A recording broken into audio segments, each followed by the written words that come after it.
Udah sering dibahas oleh TML kalau otisme pada laki-laki dan perempuan itu beda banget. Tapi, kenapa bisa beda? Untuk mendalami topik ini, kita akan mengulas sebuah paper yang membahas perbedaan neurofisiologis laki-laki dan perempuan otisme. Tapi sebelum lanjut ke topik utama, jangan lupa like, subscribe, komen dan share agar kami lebih semangat membuat konten edukatif untuk orang tua anak otisme. Paper ini mengeksplorasi perbedaan gender dalam struktur fungsional otak pada individu otistik menggunakan metode deep learning.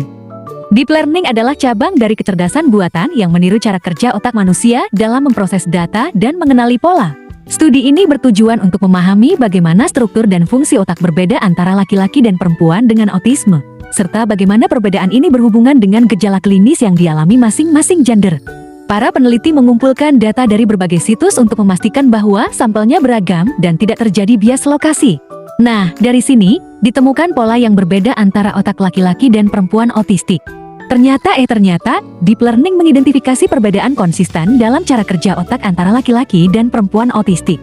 Secara umum, laki-laki otistik menunjukkan hiperkonektivitas di area tertentu, sedangkan perempuan otistik cenderung mengalami hipokonektivitas atau kurang terhubung di area yang berbeda. Pada laki-laki, pola konektivitas tertentu berkorelasi dengan gejala sosial dan komunikasi. Pada perempuan, pola konektivitas ini lebih berkaitan dengan kecemasan dan komorbiditas lain, seperti depresi. Beberapa jaringan otak yang berfungsi secara berbeda antara laki-laki dan perempuan otistik adalah jaringan visual dan jaringan somatosensori. Pada laki-laki, jaringan ini menunjukkan pola hiperaktif, sedangkan pada perempuan lebih stabil atau justru kurang aktif. Karena itu, penting banget nih untuk mempertimbangkan perbedaan gender dalam diagnosis dan penanganan otisme. Misalnya, menargetkan bagian otak tertentu pada laki-laki, tapi menargetkan bagian lain pada perempuan. Selain itu, studi ini juga menunjukkan perlunya pemahaman lebih baik mengenai otisme pada perempuan yang seringkali kurang terdiagnosis atau terlambat didiagnosis dibandingkan laki-laki. Dengan memanfaatkan teknik deep learning, kita bisa lebih akurat dalam mengidentifikasi pola unik yang terjadi pada perempuan otistik yang sulit terdeteksi melalui pengamatan klinis tradisional. Terus kalau udah tahu bahwa individu otistik laki-laki dan perempuan memang berbeda, kita harus apa?